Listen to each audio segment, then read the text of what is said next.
On va commencer tout de suite, tourner dans 1 Corinthiens 9. 1 Corinthiens 9, on va lire le passage au complet. On va commencer en lisant la Bible. C'est ce qu'il y a de plus important. Rappelez-vous que la Bible, ce qui est écrit là, c'est plus important que n'importe quoi que moi ou que n'importe qui a à dire là-dessus.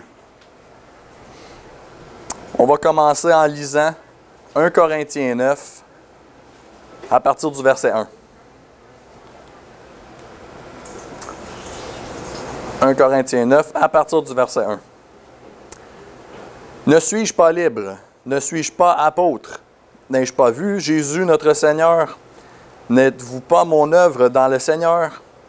Si pour d'autres je ne suis pas apôtre, si je le suis au moins pour vous, car vous êtes le sceau de mon apostolat dans le Seigneur. C'est là ma défense contre ceux qui m'accusent. N'avons-nous pas le droit de manger et de boire? N'avons-nous pas le droit de mener avec nous une sœur qui soit notre femme, comme le font les autres apôtres et les frères du Seigneur et Céphas? Ou bien est-ce moi seul et Barnabas qui n'avons pas le droit de ne point travailler? Qui jamais fait le service militaire à ses propres frais? Qui est-ce qui plante une vigne et n'en mange pas le fruit? Qui est-ce qui fait paître un troupeau et ne se nourrit pas du lait du troupeau? Ces choses que je dis, n'existent-elles pas dans les usages des hommes? La loi ne les dit-elle pas aussi? Car il est écrit dans la loi de Moïse, tu n'emmuselleras point le bœuf quand il foule le grain. Dieu se met-il en peine des bœufs ou parle-t-il uniquement à cause de nous? Oui, c'est à cause de nous qu'il a écrit que celui qui laboure doit labourer avec espérance, et celui qui foule le grain, fouler avec l'espérance d'y avoir part. Si nous avons semé parmi vous les biens spirituels, est-ce une grosse affaire si nous moissonnons vos biens temporels? Si d'autres jouissent de ce droit pour vous, n'est-ce pas plutôt à nous d'en jouir? Mais nous n'avons point usé de ce droit. Au contraire, nous souffrons tout afin de ne pas créer d'obstacle à l'évangile de Christ. Ne savez-vous pas que ceux qui remplissent les fonctions sacrées sont nourris par le temple, que ceux qui servent à l'autel ont part à l'autel? De même aussi, le Seigneur a ordonné à ceux qui annoncent l'Évangile de vivre de l'Évangile. Pour moi, je n'ai usé d'aucun de ces droits, et ce n'est pas afin de les réclamer en ma faveur que j'écris ainsi, car j'aimerais mieux mourir que de me laisser enlever ce sujet de gloire. Si j'annonce l'Évangile, ce n'est pas pour moi un sujet de gloire, car la nécessité m'en est imposée. Et malheur à moi si je n'annonce pas l'Évangile. Si je le fais de bon cœur, j'en ai la récompense. Mais si je le fais malgré moi, c'est une charge qui m'est confiée. Quelle est donc ma récompense? C'est d'offrir gratuitement l'Évangile que j'annonce sans user de mon droit de prédicateur de l'Évangile. Car bien que je sois libre à l'égard de tous, je me suis rendu le serviteur de tous, afin de gagner le plus grand nombre. Avec les Juifs, j'ai été comme Juif, afin de gagner les Juifs. Avec ceux qui sont sous la loi, comme sous la loi, quoique je ne sois pas moi-même sous la loi, afin de gagner ceux qui sont sous la loi. Avec ceux qui sont sans loi, comme sans loi, quoique je ne sois point sans la loi de Dieu, étant sous la loi de Christ, afin de gagner ceux qui sont sans la loi.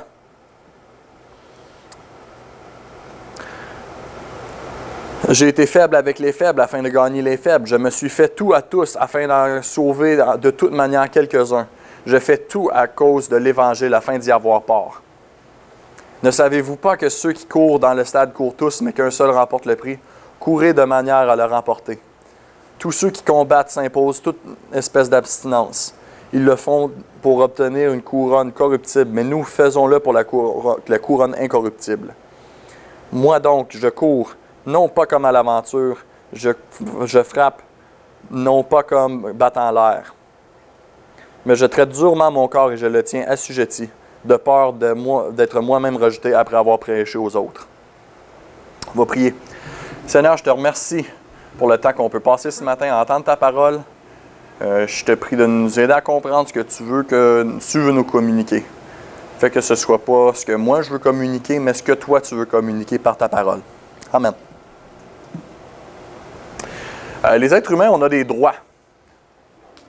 On aime nos droits. On a certains droits dans la vie qu'on y tient très, très fort. Vous regardez dans les années 60 aux États-Unis, il y avait ces années 60 avec Martin Luther King, right? C'est sur les années 60. Bon, ça, c'était tout sur les droits des personnes. Les personnes se battaient pour leurs droits. C'était les personnes les Noirs aux États-Unis qui avaient des gros problèmes parce qu'ils n'avaient pas leurs droits. Donc, ils se sont battus pour leurs droits. Ils étaient traités de façon très mauvaise. Et encore aujourd'hui, il y a beaucoup de gens qui se battent pour leurs droits. On voit ça, bien que je ne sois pas tout à fait d'accord, on voit la communauté gay, que les autres se battent pour ce qu'ils voient être leurs droits. Les gens se battent beaucoup pour leurs droits aujourd'hui. Et ce qu'on pense être un droit, on n'aime pas ça quand les gens nous l'enlèvent. Si moi, je vous disais que j'étais pour enlever votre droit de bien manger, vous seriez en colère, vous n'aimeriez pas ça. Si j'étais pour enlever votre droit de dormir dans un lit, je vous disais qu'il fallait que vous dormiez par terre, vous ne seriez pas content. On aime nos droits. On y tient à nos droits. Notre texte de ce matin nous montre que parfois, pour annoncer l'Évangile, il ne faut pas enlever les droits des autres, mais il faut donner nos droits, il faut les abandonner. Notre exemple ici de ce matin, c'est l'apôtre Paul qui a écrit ces versets-là. Lui, ce qu'il a fait, c'est que pour aller rejoindre plus de gens avec l'Évangile, il a abandonné certains droits. Il y avait des droits qu'il aurait pu exercer, mais il a dit, écoute, si je tenais à ces droits-là, il y aurait moins de monde qui pourrait entendre l'Évangile. Puis ça ne marchera pas, je vais abandonner ces droits-là. Donc, Paul a renoncé à plusieurs de ses droits. Il a renoncé le droit de bien manger et boire dans le verset 4. Plusieurs fois dans ses voyages, Paul s'est promené beaucoup pour parler aux gens de Jésus, pour leur annoncer l'Évangile. Et souvent, il se ramassait à manger des choses qui étaient dégueulasses. Il ne pouvait pas manger, pas bien boire. Il a renoncé à ce droit-là. Une autre chose, il a renoncé au droit d'avoir une femme. On voit ça au verset 5, il dit que il dit « N'avons-nous pas le droit de mener avec nous une sœur qui soit notre femme? » Il parle d'une sœur dans le Seigneur, évidemment. Comme font les autres apôtres, et les frères du Seigneur et s'effacent. Donc, ce qu'il est en train de dire, c'est, regarde, là, tous les autres disciples de Jésus, ils ont une femme, ils sont mariés. Ils ont le droit. C'est pas une mauvaise chose d'être marié, là. Moi, j'aurais le droit d'être marié, puis personne n'aurait un mot à dire, là. Ce serait correct. Sauf que Paul, ce qu'il a reconnu, c'est, ouf, si j'apporte une femme avec moi, je me promène beaucoup. Paul, il en a fait du chemin. Il se promenait beaucoup. Il se faisait des fois mettre dehors des villes à grands coups de pied ou à grands coups de roche, ou de toutes sortes de façons. Il a reconnu, c'est peut-être pas une bonne idée d'avoir une femme avec moi. C'est peut-être pas une bonne idée de me promener avec une femme, de faire tout le chemin avec une femme, ça serait difficile. Quand on se fait sortir d'une ville, ce serait difficile qu'elle aussi, qu'elle se fasse tirer des roches, ce serait dur de voir ça. Le jour où je vais inévitablement me faire couper la tête pour la cause de l'Évangile, Paul s'attendait à ce que ça arrive un jour, c'était inévitable. Il s'est dit que ce serait peut-être mieux de ne pas avoir une femme. Donc, il a dit, regarde, je vais renoncer à ce droit-là. Je veux que le plus de gens possible puissent entendre l'Évangile. Donc, Paul n'était pas marié. Il a renoncé aussi, il passe beaucoup de temps à parler de ça, le droit d'être payé pour son travail. Il a renoncé au droit d'être payé. Puis c'est ce il va parler beaucoup des versets 6 à 14. Il dit justement, est-ce moi seul et Barnabas qui n'avons pas le droit de ne point travailler? Ce qu'il veut dire par là, c'est que Paul et son ami Barnabas, ils ne prenaient pas d'argent pour le travail qu'ils faisaient dans l'Église. Donc, surtout dans certains cas, ils prennent un peu d'argent, mais c'était seulement après que l'Église soit là pendant longtemps. Dans l'exemple ici de l'Église des Corinthiens, eux autres, ils n'avaient pas pris d'argent d'eux autres. Même s'il avait travaillé parmi eux longtemps. Puis ça leur aurait été correct de prendre de l'argent. C'est tout son point ici. Il est en train de dire, ce serait correct là, que je prenne de l'argent. Dans tous les autres cas dans la vie, les gens se font payer pour ce qu'ils font. Quelqu'un qui s'en va servir dans l'armée, il se fait payer.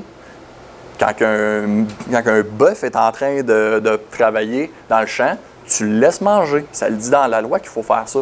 Quand tu plantes une vigne, c'est sûr que tu vas manger ce qu'il y a dessus. C'est juste normal de récolter de ce que tu as travaillé pour. Puis c'est ça que Paul est en train de... Ça, c'est tout son point. Mais Paul, il dit, moi, par contre, j'ai travaillé pour vous, je n'ai pas pris d'argent. Parce que je sais que si j'avais pris de l'argent de vous, ça l'aurait nui à ma crédibilité. Puis ça, je ne veux pas perdre ça. Ça leur aurait créé un obstacle.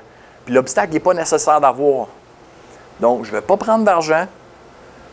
Puis à la place, ce qu'il était obligé de faire, c'est qu'il fallait qu'il travaille. C'est ça qu'il veut dire au verset 6. Il était obligé de travailler. Quand il dit « Est-ce moi seul et Barnabas, nous n'avons pas le droit de ne point travailler. » Donc ce qu'il est en train de dire, c'est qu'il fallait qu'il aille, lui, un job, un travail à côté pour pouvoir se faire de l'argent, pour pouvoir vivre.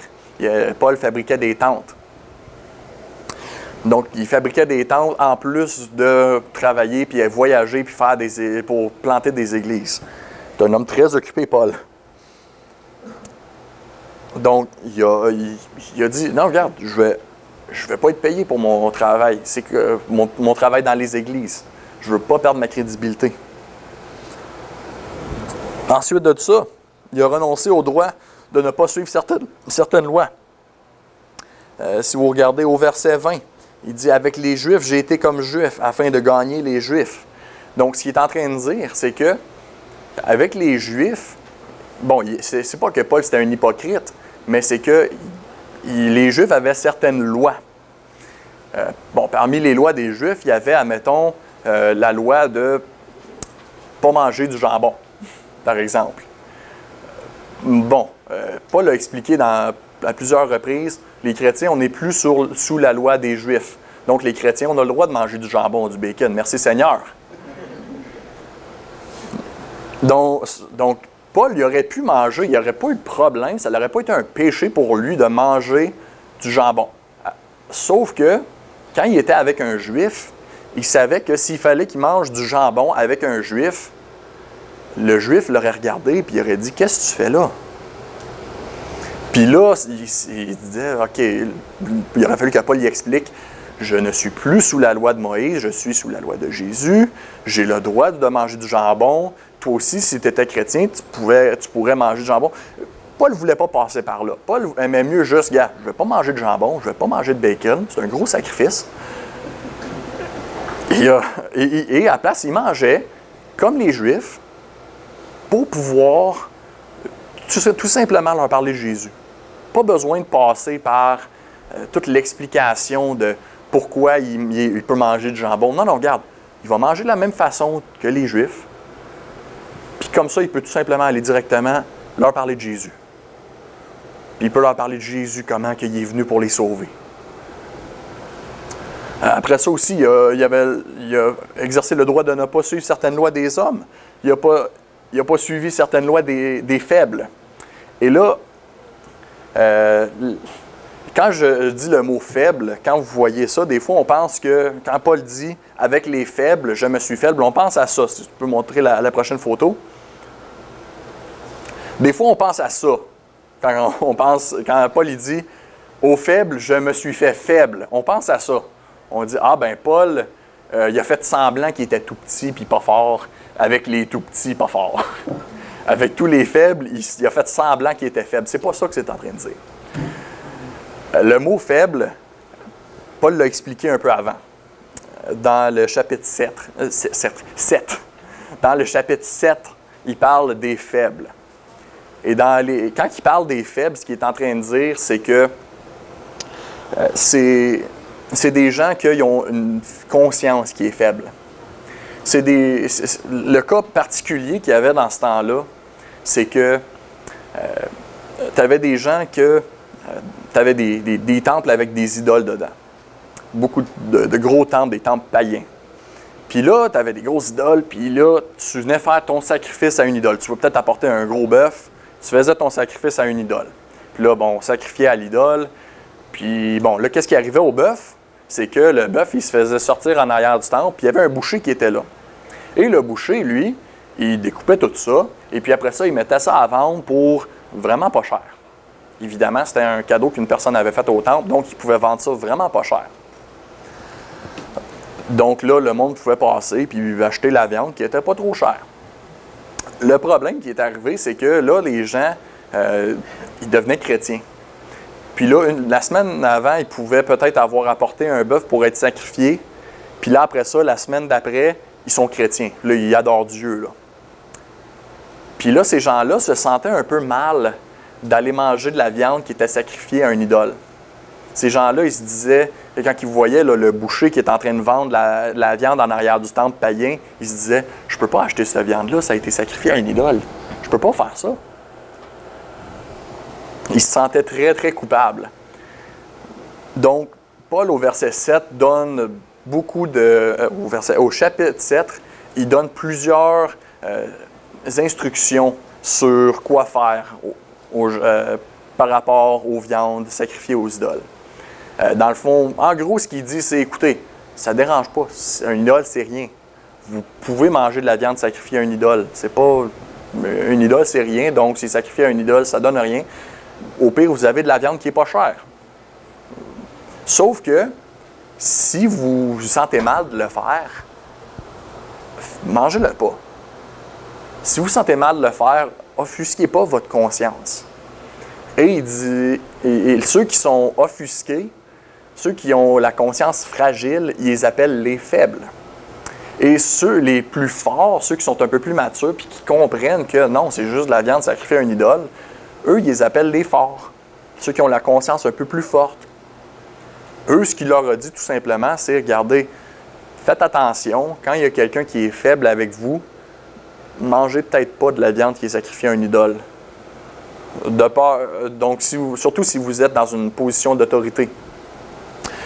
Par exemple, si vous êtes un pasteur, puis là, vous décidez d'aller manger de la viande sacrifiée à une idole, puis là, vous avez quelqu'un qui est un nouveau chrétien, que lui, pour lui, c'est un problème, qui mange ça, il vous voit manger ça, il va se dire « Ah, mon pasteur l'a mangé, je peux manger ça moi aussi. » Puis là, il va offusquer sa conscience. Et ça, c'est un problème.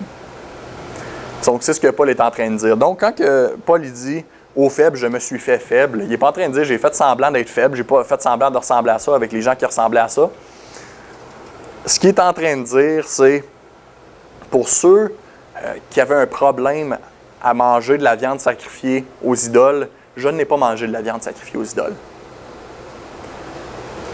Pour ceux qui se sentaient mal à manger de cette viande-là, je n'ai pas mangé. Ça créerait un obstacle qui n'est pas nécessaire. Donc, Paul a tout fait pour proclamer et participer à l'Évangile sans obstacle. Il a fait ça pour pouvoir rejoindre le plus de gens possible. Il a fait ça pour avoir de la crédibilité auprès des gens. C'est comme je disais, s'il décidait de manger du jambon avec un juif, il perdrait de la crédibilité. Ça créerait un obstacle. Donc, il s'est dit, je vais enlever tous les obstacles, je vais avoir de la crédibilité avec les gens, je vais tout simplement pas manger de jambon, c'est pas un problème. Je vais abandonner mon droit de manger du jambon, même si j'aime ça. Il a fait ça aussi afin de s'identifier aux gens, pour que les gens puissent pas être intimidés par lui, pas le voir comme étant un gars qui vient de je sais pas trop où, pour pas le voir comme une espèce d'extraterrestre, mais un gars qui est ordinaire, puis qui a quelque chose à leur partager. C'est important de pouvoir s'identifier aux gens à qui vous partagez l'Évangile. Je vais vous donner quelques exemples tantôt, quelques excellents exemples de gens qui se sont bien identifiés aux gens à qui il a enseigné l'Évangile. Maintenant, il existe un assez grand débat par rapport à ce texte-là. Il y a deux extrêmes. Un extrême, c'est qu'il y a beaucoup de gens qui lisent ça ils vont regarder ça, ils vont dire, si Paul s'est rendu juif pour les Juifs, faible pour les faibles, nous autres ici, on doit se rendre exactement comme les gens qu'on évangélise. Beaucoup de gens qui vont lire ça, ils vont dire, regarde, si Paul s'est fait juif aux Juifs, faible pour les faibles, moi aussi, je dois me teindre les cheveux en blond pour rejoindre les blonds. Moi aussi, c'est un peu banal, mais puis d'un certain sens, c'est vrai. Peut-être pas se teindre les cheveux en blond pour rejoindre les blonds, mais oui, c'est vrai, il faut s'identifier aux gens. C'est correct de vouloir parler la même langue que les gens. Si on est au Québec, ici, on va parler en français. Si on va aux États-Unis, on va parler en anglais. Si on va au Japon, on va parler japonais. Si on va en Inde, on pleure parce qu'il y a tellement de langues à apprendre. Mais il y a beaucoup de gens qui vont pousser ça à l'extrême. Puis là, il y en a qui vont quasiment dire, est-ce que pour les drogués, on doit se rendre drogué? Paul s'est rendu juif pour les Juifs, faible pour les faibles. Est-ce que nous, on peut devenir drogués pour rejoindre les drogués? Est-ce que nous, on devrait devenir adultères pour rejoindre les adultères? Est-ce qu'on devrait devenir motard pour rejoindre les motards? Et où la ligne? Donc, c'est un peu un extrême. Il y a des gens qui disent qu'on devrait devenir exactement comme les gens qu'on tente de rejoindre. C'est correct jusqu'à un certain point de vouloir parler la même langue que les gens qu'on essaie de rejoindre, de suivre leurs coutumes. Ça, c'est toutes des bonnes choses. Comme en ce moment, on est tous habillés comme des Nord-Américains. On n'est pas habillés comme les gens du temps de Jésus. Donc, jusqu'à un certain point, on s'identifie aux gens qui sont autour de nous. Sauf que, évidemment, ça, il peut avoir un extrême. J'ai même entendu parler qu'aux États-Unis, il y a un camp de nudistes chrétiens. Les gens pour les nudistes, ils veulent devenir nudistes. C'est assez incroyable. Donc évidemment, c'est un gros extrême. Et l'autre extrême, c'est de dire, voyons donc, ça ne fait aucun sens. On ne peut pas laisser le monde déterminer ce qu'on fait. Puis en faisant mes recherches, j'avais écouté plusieurs messages là-dessus, puis c'était beaucoup sur ce débat-là. J'ai vu beaucoup qui étaient pas tout à fait à l'extrême ici, mais j'en ai entendu aussi qui étaient là. Puis l'argument qui revenait souvent, surtout d'un pasteur conservateur très, très connu, lui, ce qu'il disait, c'est « on ne peut pas laisser le monde déterminer ce qu'on fait ». À la surface, vous êtes sûrement d'accord avec ça. Vous dites, ben oui, c'est vrai, on ne peut pas laisser le monde déterminer ce qu'on fait. On ne peut pas, ça ne ferait aucun sens de laisser le monde déterminer ce qu'on fait en tant qu'Église. Mais pensez-y pour un instant à dire ça. On ne peut pas laisser le monde déterminer ce qu'on fait. Est-ce que c'est vrai? On ne peut pas laisser le monde déterminer ce qu'on fait? On ne laisse pas le monde déterminer la langue qu'on parle? Ben oui. On ne laisse pas le monde déterminer comment on s'habille? Jusqu'à un certain point, oui, on est habillé comme des Nord-Américains. On n'est pas habillé comme le monde dans le temps de Jésus.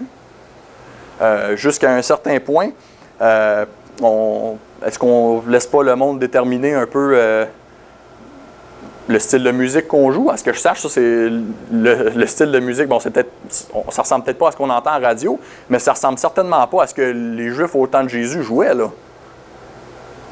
Est-ce qu'on ne laisse pas le monde déterminer la technologie qu'on utilise dans l'Église? Est-ce qu'on ne laisse pas le monde déterminer ce qui convient le plus dans l'heure à laquelle on se rencontre? Vous comprenez? On laisse le monde déterminer plein de choses dans la vie. C'est correct jusqu'à un certain point. Certainement, c'est correct de laisser le monde déterminer certaines choses. Certaines choses qui peuvent être des obstacles non nécessaires. L'apôtre Paul, c'est exactement ce qu'il disait. C'est, regarde, il y avait des choses qui étaient des obstacles. Puis oui, il laissait le monde déterminer ce qu'il faisait. Il a laissé des non-chrétiens déterminer le fait qu'ils ne mangeaient pas de jambon. Il a laissé des non-chrétiens déterminer qu'ils ne mangeaient pas de viande sacrifiée aux idoles.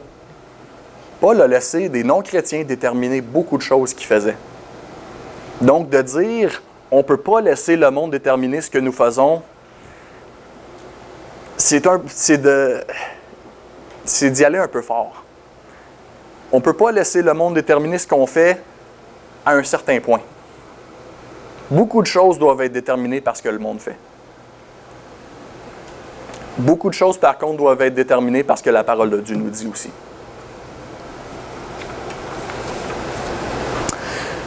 Je vais vous donner quelques exemples de comment s'identifier aux gens. Premier exemple, c'est un missionnaire qui s'appelait Hudson Taylor. Hudson Taylor, c'était un missionnaire qui était britannique, qui est allé en Chine. On va vous montrer une photo ici. Hudson Taylor, ce qui est arrivé, c'est que dès son jeune âge, il a senti l'appel pour aller en Chine, pour parler de Jésus aux gens. Et ce que Hudson Taylor a réalisé très vite, c'est que, bon, lui était là-bas avec quelques Britanniques, puis il était habillé de façon très britannique. Ses cheveux étaient à la mode des Britanniques de ce temps-là. Puis là, quand il arrivait là-bas, ce qu'il remarquait, c'est qu'il n'y avait aucune crédibilité avec les gens. Les gens ne voulaient pas l'écouter. Surtout quand il allait dans des petits villages, il se faisait mettre à la porte tout de suite. Les gens ne voulaient pas l'entendre. Donc, Hudson Taylor, ce qu'il a décidé de faire, il s'est dit, bon, mes cheveux, mon linge sont un obstacle pour les gens en ce moment. Si je change mes cheveux et mon linge, c'est-tu vraiment un problème? Pas du tout. Pas du tout. Donc, il a changé ses cheveux, il s'est rasé la tête, il s'est attaché ça comme à la mode des Chinois. Vous voyez, son linge est à la mode des Chinois de ce temps-là. Il mettait du linge chinois. Il y a des auteurs qui disent qu'il parlait aussi tellement bien le chinois, ou le mandarin plutôt, que quand il se promenait dans la rue avec 100 Chinois, tu n'aurais pas pu savoir c'était qui Hudson Taylor dans la gang. Et après ça, quand il a commencé à changer ces choses-là, le monde l'entendait. Le monde était prêt à l'écouter. C'est pas une grosse chose, là. Il a changé ses cheveux. Il a changé son linge. Pour les Chinois, il s'est fait chinois. C'était pas compliqué. Aujourd'hui, même les pasteurs les plus conservateurs sont d'accord. Hudson Taylor, c'était un génie. Dans ce temps-là, là, les Britanniques pensaient que c'était un fou. Ils disaient, voyons donc, Hudson, tu peux pas laisser le monde déterminer ce que tu fais. Tu peux pas laisser le monde déterminer comment tu t'habilles, comment tu fais tes cheveux. C'est les mêmes arguments qu'on entend aujourd'hui. Les mêmes. Les mêmes arguments qu'on entend des pasteurs très conservateurs. Et ces mêmes pasteurs-là vont dire, ah non, Hudson Taylor, c'était un génie, lui. Donc, Hudson Taylor, lui, il s'est dit, regarde, je vais changer mes cheveux, je vais changer mon linge. Ça allait super bien après ça. Ça allait super bien pour parler de Jésus aux gens. Il y a l'exemple de Paul, on a déjà parlé, il a abandonné ses droits. Un autre exemple de comment s'identifier aux gens qui va peut-être vous surprendre, Jésus. Y a-t-il quelqu'un qui s'est plus identifié aux gens que Jésus? Jésus, il était aussi différent de nous qu'on peut l'être. Si vous pensez qu'Hudson Taylor était différent des Chinois, Jésus, lui, était différent de nous autres. Il était au ciel, c'était Dieu. Il était encore Dieu quand il est descendu sur la terre, mais il est aussi devenu homme. Il a passé 9 mois dans le ventre d'une femme pécheresse. Il est né, il a grandi comme un simple homme. Il a passé du ciel à la terre. Il est allé mourir sur une croix pour nos péchés. Il est devenu péché pour nous. Si Jésus avait écrit le passage ici de ce matin, il aurait pu dire « Aux hommes, je me suis fait homme. Aux pécheurs, je suis devenu péché pour eux. » Il s'est identifié à nous au point de prendre nos péchés sur lui. Jésus, c'est notre exemple ultime de comment s'identifier aux gens. Hudson Taylor, il a reconnu que son linge et ses cheveux seraient un obstacle. Il les a changés, il n'y avait plus d'obstacle. Paul, il a reconnu que de manger du jambon, ce serait un obstacle pour un juif. Il a arrêté de manger du jambon avec les juifs. Plus d'obstacle. Jésus, il a reconnu que d'être au ciel, ce serait un obstacle pour nous sauver. Il est descendu du ciel. Il n'y a plus d'obstacle. Vous allez reconnaître ça quand vous essayez de rejoindre des gens pour leur parler de Jésus. Il va y avoir des obstacles qui sont dans le chemin. Des obstacles que si vous faites juste d'abandonner vos droits, vous pouvez les enlever. Donc, notre stratégie pour essayer de rejoindre plus de gens avec l'Évangile, notre stratégie devrait tout d'abord arrêter d'essayer d'être confortable. Arrêtez d'essayer d'être confortable. Souvent, notre but, c'est d'être confortable, mais d'abandonner nos droits, ça va vouloir dire qu'on ne sera plus confortable. Il y a des choses qu'on aime faire, qu'on va arrêter de faire. Il y a des choses qu'on aime beaucoup, qu'on va peut-être abandonner. Aussi, renoncez plutôt à vos droits si ça vous permet de répandre l'Évangile. Je vais parler à la fin de comment on va faire ça. C'est quoi des droits que nous, aujourd'hui, en 2015, on peut abandonner pour pouvoir rejoindre plus de gens pour l'Évangile. Évidemment, on ne doit pas pécher en donnant l'excuse que c'est pour l'Évangile. Et par-dessus tout, on ne doit jamais compromettre le message de l'Évangile lui-même. Le message de l'Évangile doit toujours rester le même. Ce que je parle ce matin, ce n'est pas de changer le message de l'Évangile.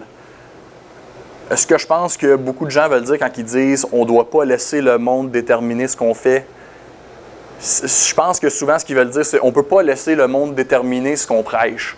Et ça, c'est vrai. 100%.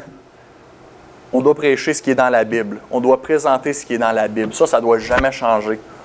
On parle de changer le contenant dans lequel on l'apporte. Mais ce qui est dans le contenant doit toujours rester le même. Il faut toujours expliquer que Dieu nous a créés, que nous avons péché, qu'on mérite une punition pour nos péchés, que la colère de Dieu est sur nous à cause de notre péché, mais que Jésus, lui, est venu sur la terre prendre notre punition, prendre la colère de Dieu sur lui à la croix. Et qu'après qu'il soit mort à la croix, qu'il est ressuscité, et que nous, ce qu'il nous reste à faire, c'est de nous repentir de nos péchés, lui donner nos vies. Si vous ne présentez pas toutes ces facettes-là du message de l'Évangile, ce n'est pas l'Évangile. La façon qu'on va le présenter, les mots qu'on va utiliser, la longueur du temps qu'on va prendre pour le présenter. Des fois, ça va prendre 5 minutes, des fois, ça va prendre 5 mois. Des fois, on va utiliser quelques illustrations différentes. Des fois, on va le dire dans une langue différente. Des fois, on va utiliser des versets différents. Mais il faut qu'on explique le message de l'Évangile au complet, sinon ce n'est pas l'Évangile qu'on explique. Donc, si quelqu'un dit « j'ai une nouvelle idée pour rejoindre plus de gens pour Jésus », une bonne façon de le faire pour demander, si quelqu'un dit « j'ai une stratégie, là, j'ai une idée pour aller rejoindre plus de gens pour Jésus », 3 bonnes questions à demander. Premièrement, est-ce que ça marchera vraiment? Si votre idée pour aller rejoindre plus de gens pour Jésus, vous dites hey, « regarde, je veux aller rejoindre les adolescents à l'école, ceux qui sont tous maquillés et ont les cheveux bizarres, là. Je veux aller les rejoindre, eux autres, ils ont besoin d'entendre parler de Jésus. » Puis là, vous dites « moi, là, ma stratégie, c'est un peu comme Hudson Taylor qui a changé ses cheveux, là. Moi aussi, je veux me teindre les cheveux en noir, puis je veux me mettre du maquillage bizarre pour pouvoir m'identifier à ces adolescents-là. » Bon, votre cœur est peut-être à la bonne place. Puis, non, je ne pense pas que c'est un péché d'avoir des cheveux noirs puis du maquillage. Sauf que, pensez, est-ce que ça va vraiment marcher?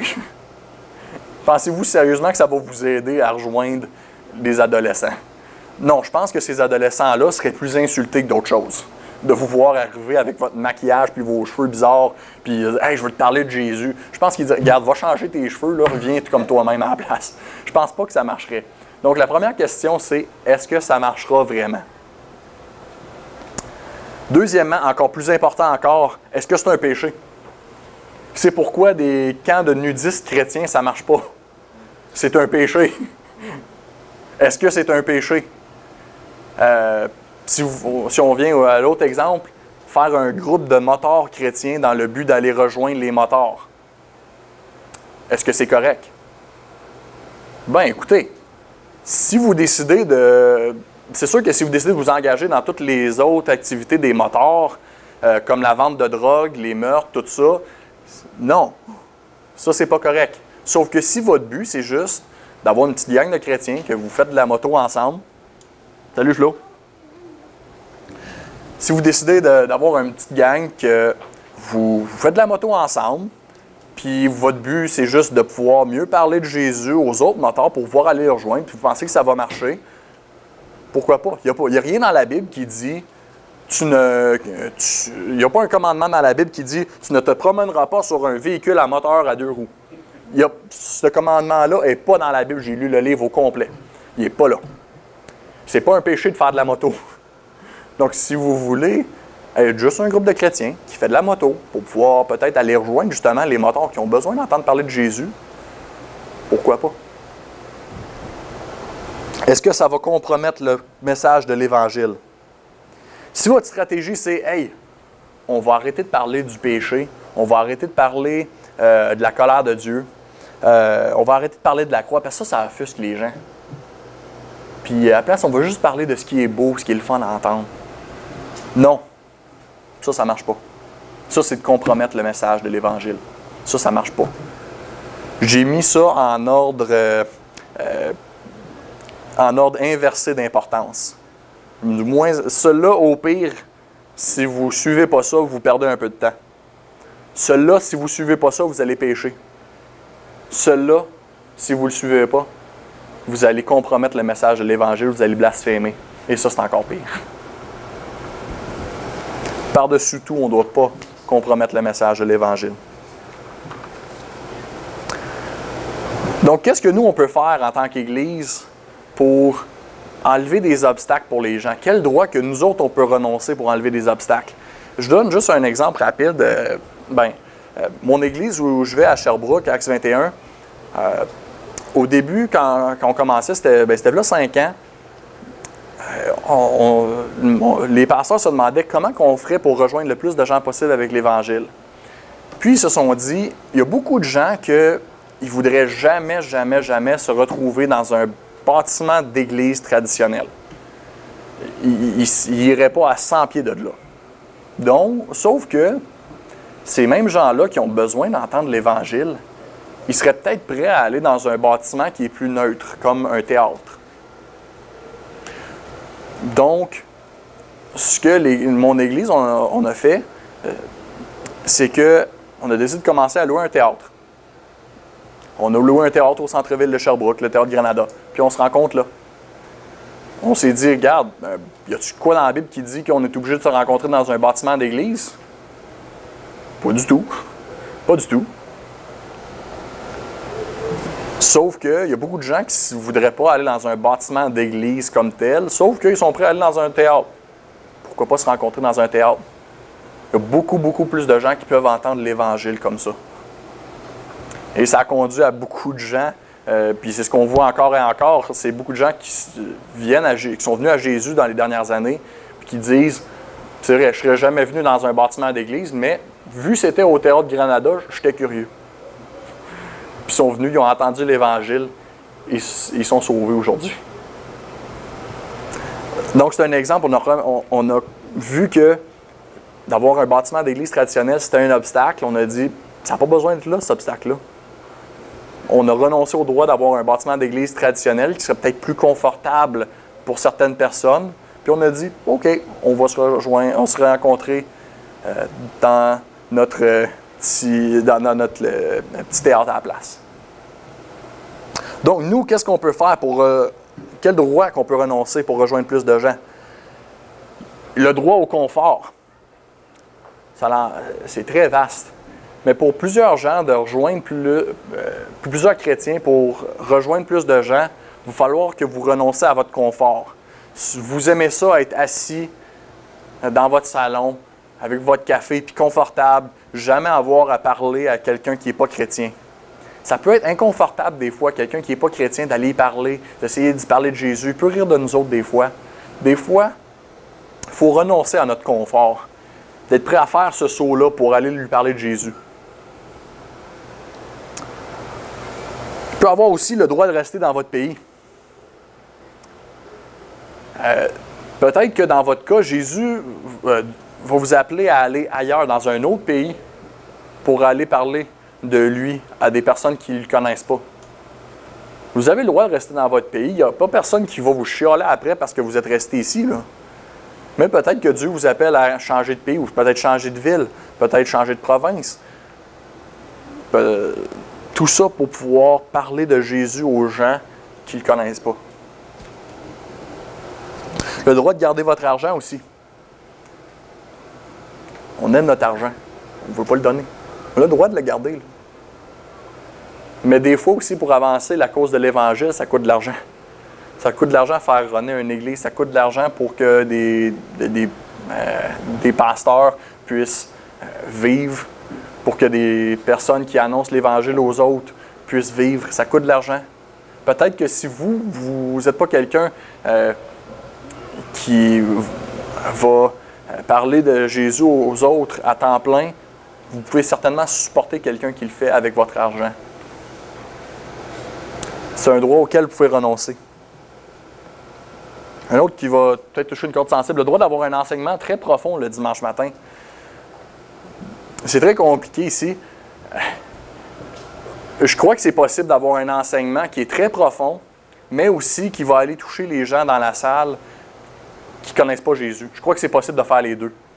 Mais des fois, quand on fait juste de parler de l'Évangile dans le message, les gens disent « Ah, c'était pas profond, c'était bébé, c'était stupide, puis c'était pas à mon niveau. Moi, j'ai un très haut niveau. Regardez comment je suis humble. Hein, c'était pas à mon niveau. » Peut-être que vous devez renoncer à ce droit-là. Peut-être que votre enseignement très profond, vous pouvez aller le chercher à un autre moment dans la semaine. Peut-être qu'il va y avoir un message qui est à un niveau pour que tout le monde dans la salle puisse comprendre.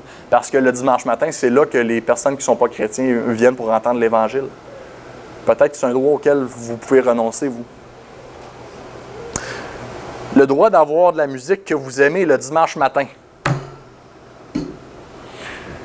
Là, ça touche une corde sensible, je le sais, avec plusieurs personnes. On a tout un style de musique qu'on aime. Il y en a certaines personnes, ça va être l'orgue puis le piano. D'autres personnes, ça va être de quoi avec toute la guitare puis les drums.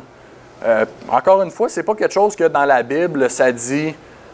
Ça dit pas que la guitare électrique, c'est un péché. Ça dit pas que le drum, c'est un péché. Ça dit pas que l'orgue, c'est le meilleur instrument qui a jamais été conçu. Ça ne dit pas ça dans la Bible non plus. Et puis, je crois 100% que ça prend des chansons où les paroles sont profondes, qui enseignent de quoi sur la personne de Dieu.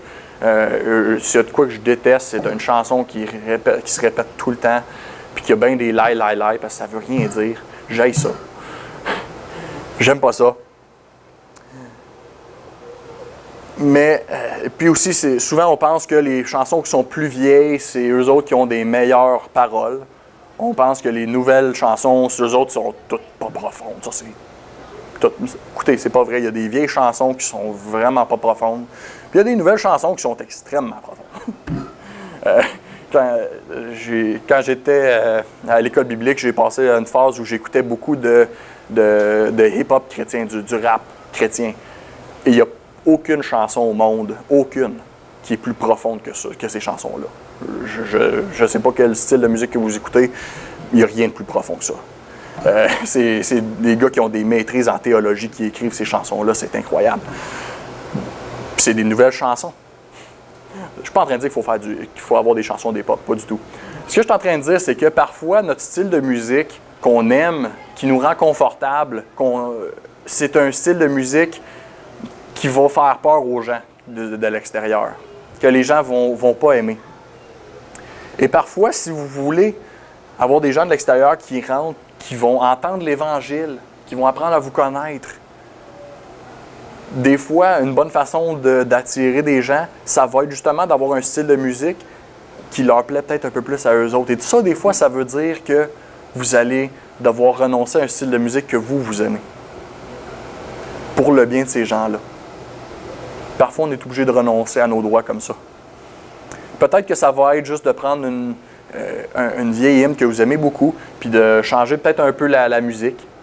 Il y a beaucoup de monde qui font ça et c'est super. Mais pensez-y comme il faut. Les gens que vous essayez de rejoindre, quel style de musique qu'ils aiment? Est-ce qu'il y a des changements que vous avez besoin de faire? Est-ce qu'il y a un droit auquel vous avez besoin de renoncer? Le droit à la musique que vous aimez. au style de musique que vous aimez. Aussi, il y a le droit de ne pas être autour des gens qui vous dérangent. Il y a des gens, je sais, qui sont fatigants.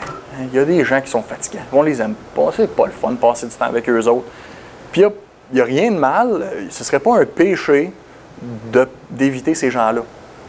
Moi, je peux penser à des gens avec qui je travaille qui sont fatigants. C'est pas le fun. Je n'ai pas le goût de passer plus que 2 minutes avec eux autres. Puis ce ne serait pas un péché. Il n'y aurait pas personne qui aurait quoi que ce soit à me reprocher de ne pas passer de temps avec ces gens-là. Sauf que si je veux que ces gens-là entendent l'Évangile, je dois passer du temps avec eux autres. Je dois leur parler de l'Évangile. Ça, c'est un droit auquel il faut que je renonce. C'est mon droit de passer du temps avec juste les gens qui me rendent confortable. Vous autres, je vous aime bien. Ce serait le fun de juste passer du temps avec vous autres. Mais si on passait juste du temps ensemble, il n'y aurait jamais personne de l'extérieur qui entendrait parler de Jésus. Puis ça, c'est ce qu'on veut. Pensez-y comme il faut. Quel autre droit auquel vous pouvez renoncer pour enlever les obstacles qui ne sont pas nécessaires? Écoutez, c'est une grosse affaire que les gens comprennent l'Évangile. C'est un assez gros obstacle en soi. On n'a pas besoin d'avoir tout plein d'autres obstacles que nous autres, on place parce qu'on ne veut pas renoncer à nos droits. Quel droit est-ce que vous pouvez renoncer pour que plus de gens puissent entendre l'Évangile et qu'ils puissent mieux comprendre l'Évangile? On va prier pour terminer. Seigneur, je te remercie pour ta parole qui transforme des vies, qui change nos cœurs. Je te prie que tu puisses, à chaque personne ici, nous montrer quel droit qu'on peut renoncer pour que plus de gens puissent comprendre l'Évangile.